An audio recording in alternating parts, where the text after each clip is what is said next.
Just over a month ago, I posted a video called Why Japanese Companies Hate Gen Z, and the response was insane. The video now has over 800,000 views, and despite it having nothing to do with idols or otaku culture, which essentially comprises most of my content, it's weirdly become my most watched video. And no, I didn't purposefully use an adult star for the thumbnail, I just was looking for attractive working women.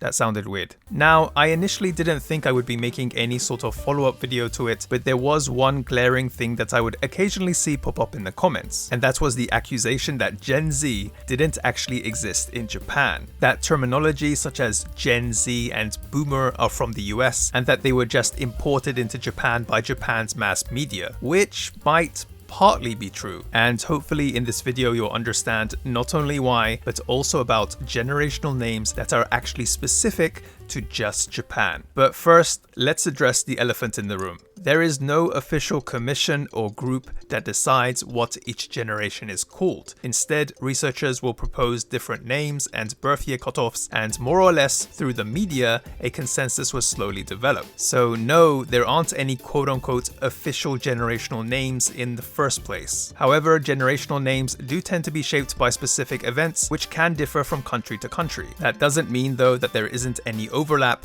or generational names that can be used for more than one country, like Gen Z. Anyway, let's get into it. First, let's start with boomers, or the original term, baby boomers. This is the term for the generation born after World War II, from 1946 to 1964, where not only the US, but a number of countries experienced a spike in birth rates. And yes, Japan was also one of them. However, Japan actually has more than one generation within the baby boomer period. Starting from 1947 and ending in 1949, Japan first has the generation called Dankai no Sedai, named after a novel of the same name that was written by Sakaya Taichi. Keep note that Sedai is the Japanese word for generation. Dankai holds the meaning of mass or clump, but it's mostly associated with Dankai no Sedai and is often used as its abbreviation. This generation is all about hard work, centering their lives around their jobs and believing putting in effort will lead to rewards. But they're also a generation that actively took to world trends, in particular American trends, including wearing jeans and miniskirts. Next, from around 1950 to 1964, we have the Shirake Sedai, the ones that would now be in their late 50s to early 70s. The Shirake part comes from the verb shirakeru, which actually means something along the lines of to be disenchanted or a wet blanket.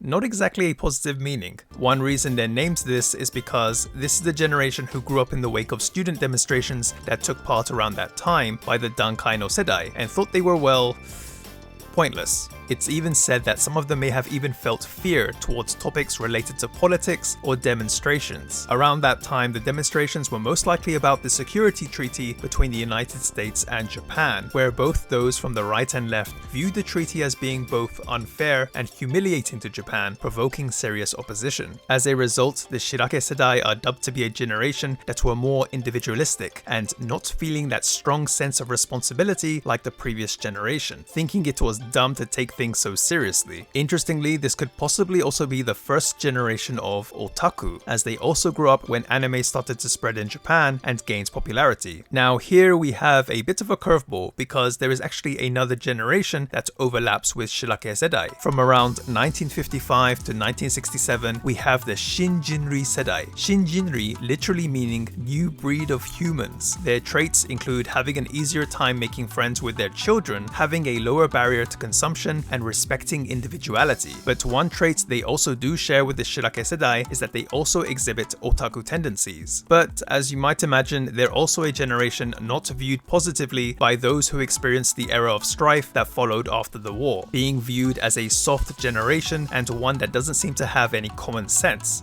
Sounds like pretty much anyone older. Next, we have the generation that grew up in Japan's most prosperous period, the bubble period, named aptly as Bubble Sedai. Born between around 1965 and 1970, new graduates of this generation found themselves in the land of mass opportunity, being able to easily find work in major companies that provided some pretty hefty paychecks. As a result, their traits include preferring to spend money rather than saving it, centering their lives around work, and having no problem with working long hours. It was also around this time time that the Equal Employment Opportunity Law came into effect, meaning the number of women seeking employment also increased. Graduates during the bubble era would now be in their 50s, many of them being bosses that might not understand the plight of later generations who would only know Japan's economic problems. And the generation that would first come to know these problems very well would be the Hyogaki Sedai, born between around 1970 and 1983. Coming from the term Shushoku Hyogaki, or the employment ice age, this is the generation that were unable to find stable jobs or even lost their first jobs due to the bubble economy collapsing. Japan's economic stagnation led companies to limit the number of jobs available and shut out graduates out of the workforce as a way to cut costs and protect older workers, thus initiating the employment ice age. Traits of the Hyogaki Sedai include being reliable workers, reduced spending habits, and having a strong preference for stability rather than wanting to take on new challenges. Now, there is another generation around the same period, recognized between 1971 and 1974, known as the Dankai Junior Sedai. As some may have guessed, with their name containing junior, these are the children of the earlier mentioned Dankai no Sedai, and as such, they're known as the second wave of baby boomers. However, as they also overlap with the employment ice age, they're also known to be quite conservative and strong-willed, but many of them have low self-esteem. Now we come to a generation that is often brought up in news headlines, Yutori Sedai, born between around 1987 and the early 2000s. And yes, this period does indeed overlap with millennials and Gen Z. Yutori Sedai comes from the term Yutori Kyoiku, Yutori meaning something along the lines of comfort, ease, or space, and Kyoiku meaning education. Yutori Sedai is a term created by the Japanese mass media, indicating a generation that were educated during a period where a new policy was introduced to reduce the hours and make changes to the curriculum in primary education. This generation has a strong preference for work-life balance and respecting one's privacy. As a result, they don't give in to the idea of staying in one company for life, meaning many from this generation end up changing jobs. They also want to keep things work-related with their superiors, which is why many of the bosses of Yutori Sedai have a tough time communicating with them. If this sounds familiar, it's because essentially this is the Japan's Gen Z, which I talked about in the Why Japanese Companies Hate Gen Z video. Now, the last generation we're going to look at is Satori Sedai, born around 1996 to 2005. Satori is taken from the verb satoru, which means to realize or perceive. Within a Buddhist context, it means to attain enlightenment. Apparently, the generational name Satori Sedai started appearing on Japanese internet bulletin boards, but its exact origin is a bit of a mystery. Satori Sedai is the generation who grew up only knowing Japan's economic issues. Their education was also different from Yutori Sedai. This was due to Japan once again changing its policies towards education. They were named Satori Sedai because they have only ever known about the quote-unquote harsh reality of life. Traits of the Satori Sedai include having very little interest in brands, preferring practicality. However, they don't mind spending money on their hobbies. They also tend to be less competitive and very approachable. They also don't like confrontation and will tend to be more diplomatic so that everyone gets along with each other, making them pretty good within a team. There you have it, generational names that are more unique to Japan. There is some vagueness here and there, but hopefully you feel like you've learned something interesting. And anyway, let me know if there's any other kind of topics you'd like me to cover in the comments below, and hopefully I'll see you next time. Thank you very much, guys. Take care. Bye.